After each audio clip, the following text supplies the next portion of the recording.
it's unlikely for the ANC to split. First, let me talk about the left-right issue. This is really old European politics. It's not South African politics.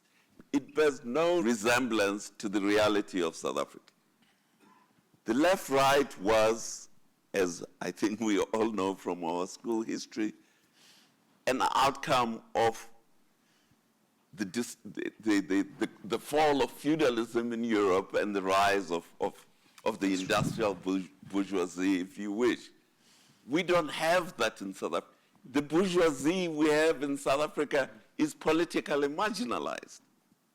And that is the point which we have been trying to make here. So where South Africa should be going is how do we reintegrate politically the marginalized bourgeoisie, because you can never get investment if your bourgeoisie is marginalized because it has no security of its properties. So the issue of left-right in South African politics has absolutely no value to where South Africa is going. Now, is the ANC going to split in the coming year? Well, where would the fracture happen?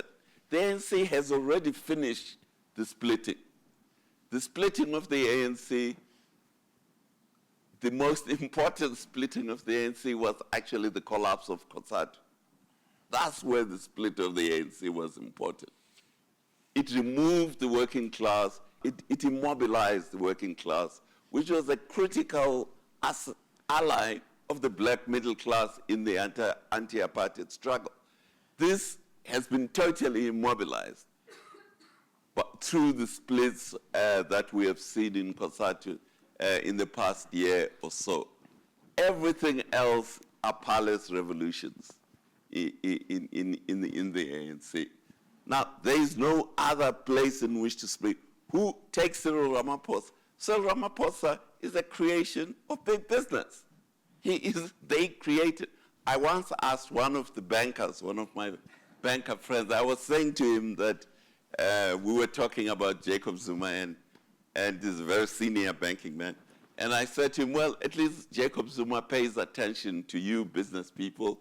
He's given you Cyril Ramaphosa in a high level of power in the ANC.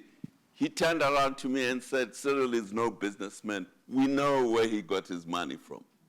So these are the crony capitalists that were created by black economic empowerment. They have zero constituency in the ANC and in the black population.